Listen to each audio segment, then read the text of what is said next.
Hey, hockey fans. Hockey Night in Belmont with Gomer. Going to be looking at the Hockey Hall of Fame selections that were held today. Didn't agree with all the selections, but most of them are pretty solid picks. Like the fact that Dougie Wilson finally got in, as it had been a long time since ended his career. As you know, Doug Wilson was a defenseman for the Chicago Blackhawks and then finished the last two seasons of his career with San Jose. Pretty solid defenseman on otherwise some pretty bad teams. Chicago didn't exactly have the best team, and San Jose was an expansion team, so he brought some veteran leadership to when they needed them. So he was a three-time All-Star in the 80s, and he was an 81-82 Norris Trophy winner. Remember, this was at the time when Paul Coffey was setting all these, was scoring a whole bunch of points with the Edmonton Oilers, and it was fire wagon hockey. So the fact that Doug Wilson got it was pretty good. Never went to a Stanley Cup final. Unfortunately, the Chicago Blackhawks were in a time where the Western Conference champion or the Campbell Conference champion was from Alberta. Either it was the Edmonton Oilers 6 times or the Calgary Flames twice. Now, if you look at his stats aren't spectacular for a defenseman. He had a couple of good point years, 81-82 when he won the Norris, and he was an All-Star, and again in 85-86. Not a prolific goal scorer by any stretch of the imagination. Ended his career with 827 points, which isn't bad, 237 goals. Plus minus was 55, but remember he played on some really bad teams. And Chicago's problem was they didn't have a goaltender after Esposito retired. And San Jose definitely didn't have a goaltender when they first started out. He was also a finalist for the Norris twice, but never won. Or in the top 5 anyway, and that was it. He never really won anything else. Overall, it was a pretty good, solid pick. I agreed that he shouldn't have gotten in on the first ballot the first time he was eligible, but it did take longer than I thought. He was one of the better defensemen of the 80s. Now, Jarome Iginla, this guy was a lock to be in the Hockey Hall of Fame. His resume says it all. 4-time All-Star, won the Clancy in 2003-4. Won the Messier Award in 2008-9, the Pearson in 2001-2002, 2-time Rocket Richard Trophy winner for most goals, and a 2001-2002 Ross Hart Trophy. He also won a gold medal at the Olympics, as well as some other hardware, I believe, at the world stage. The only thing missing in his resume was the Stanley Cup, but he was the first time on the ballot, and he definitely deserved it. He had a pretty consistent career, especially with Calgary Flames, where he spent most of his career. Scored 50 goals twice. Scored 50 goals twice, which is pretty hard in this era when getting 2 people to score 50 goals in a season is amazing. And he was one of those guys who could get to 50 goals. Stayed pretty healthy most of his career. Went to Pittsburgh, didn't really do much there. Boston, didn't do much. Colorado wasn't really a factor with the Kings either. His playoff resume was the only thing missing. He only went to 1 Stanley Cup final, which the Flames lost in 7 games. And he also never really made the playoffs much with Calgary. Calgary could never build a good team around him. They missed the playoffs most of his career. And then he played in the playoffs with Pittsburgh and Boston, but that was about it. So a good, solid guy in the Hockey Hall of Fame there. Next we got Kevin Lowe. This is the one I don't think belongs. I never thought much of Kevin Lowe as a player, defensive player. He played in the 80s with the Edmonton Oilers when you have Gretzky. So you're obviously going to have a pretty good plus minus that way.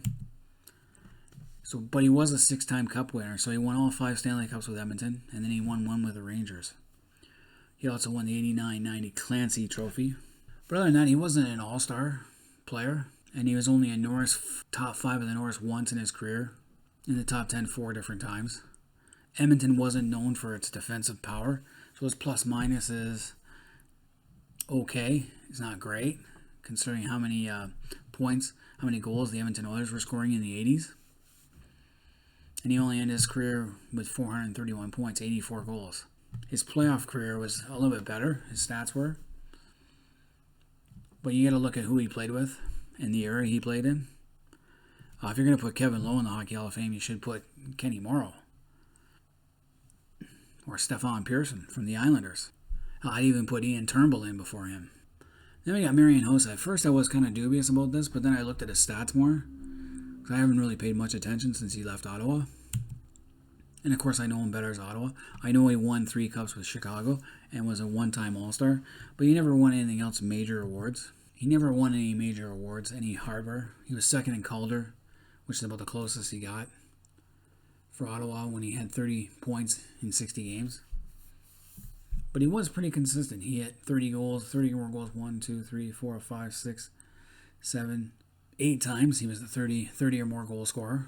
And in his career with 525 goals for 1,134 points in 1,309 games. Played 19 years, so he was durable. Didn't miss a lot of time. Plus minus could have been better. In the playoffs, he did much better. I wish he had stayed in Ottawa because Ottawa had built a pretty good team by 2000. He's with Pittsburgh when they went to a final, then Detroit when they went to the final. Then he finally won a Stanley Cup with Chicago 3 times. So he's been to 5 Stanley Cup finals. So he did have some success. Now going out of the NHL, we got Kim St.Pierre, a Canadian goaltender for Canada at the Olympics and the World Championships. She definitely deserves it. Look at her hardware. She's got 3 gold medals at 3 straight Olympic Games, 5 gold medals at the World Championships, as well as 4 silver medals. Obviously, between Canada and the United States most of the time. And then she's also got a 4 Nations gold medal. Top rookie at McGill's University. She's top goaltender for the Canadian Women's Hockey League at one time, and won the Clarkson Cup. So she won the top 3 trophies in women's hockey, becoming one of only 3 women to win the Clarkson Cup, Olympic gold, and a gold medal at the IIHF. And she also practiced with the Montreal Canadiens for a while. When Carey Price was out with the flu, she came in and helped him out. So that's pretty cool. So she's definitely a solid pick on the women's hockey circuit. Then we got Kenny Holland. I forgot that this guy actually played in the NHL. And he wasn't very good. Played 1 game for Hartford, 3 for Detroit. Had a terrible 4.95 goals against average. Of course, those days Hartford and Detroit were terrible hockey teams. But as a general manager, starting in 1997, he actually did pretty good. He won 3 Stanley Cups. They got to another final. And he built a pretty solid team until recently. So he did draft pretty well for the Red Wings and made a couple of deals.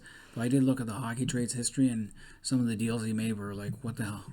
Took a lot of overage players who were past their prime, but still managed to get to 3 Stanley Cups. They won the Central Division 10 times, the conference title 5 times, 4 President's Trophies, and 3 Stanley Cups. 789 regular season wins and 118 postseason wins, which is more than any other team in that time frame. So the Red Wings were definitely a good team all throughout his tenure.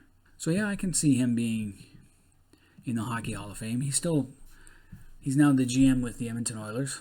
But anyway, later we'll look at those guys who were up but didn't get in and see if they belong or will they get in next time. Till then, this is Hockey Night in Bell. I'm Gomer. I'm out of here.